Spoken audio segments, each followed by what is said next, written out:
mani sauc Sarmīta Čerņājeva, un šodien es pastāstīšu, kā risināt eksponentu vienādojumus. Un, lai labi risinātu eksponentu vienādojumus, jāzina pakāpju īpašības. Tāpēc pāris piemēru par pakāpju īpašībām. Pirmais piemērs. 27 pakāpē 2/3 plus 3 pakāpē mīnus 1 reiz 9 pakāpē 1/2.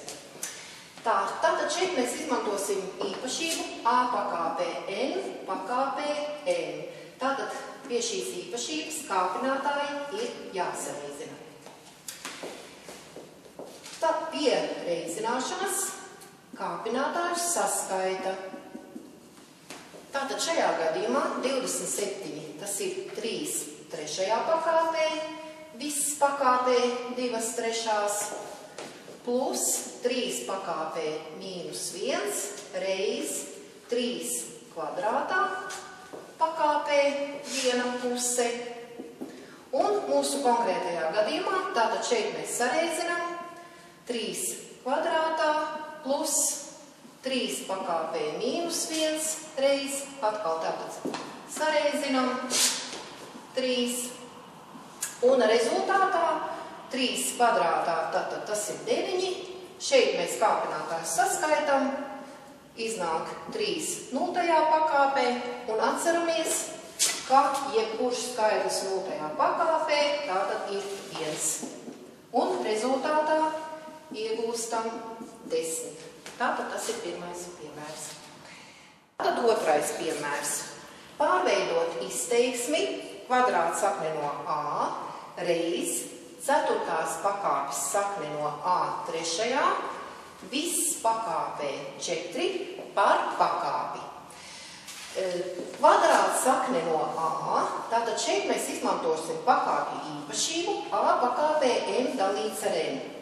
Tātad saucējs ir saknes rādītājs, skaitītājs ir pakāpes rādītājs.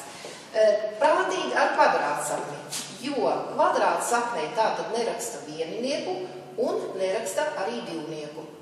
Un rezultātā tātad mēs iegūstam a pakāpē 1/2. A pakāpē 1/2. Tātad šajā gadījumā a pakāpē 1/2 reiz a pakāpē 3/4, viss pakāpē 4. Pie reizināšanas tātad kāpinātājus saskaita, un rezultātā mums iznāk a pakāpē, tātad 1/2 plus 3/4 daļas, kopsaucējs 4, papildu reizinātājs 2, 2 plus 3, tātad 5/4. A pakāpē 5/4, viss pakāpē 4. Un pie reizināšanas tātad kāpinātājus sareizina, un rezultātā iegūstam A 5. pakāpē. Tātad, lai risinātu eksponentu vienādojumus, labi jāzina pakāpju īpašības. Un tagad, kad zinām pakāpju īpašības, varam risināt eksponentu vienādojumus.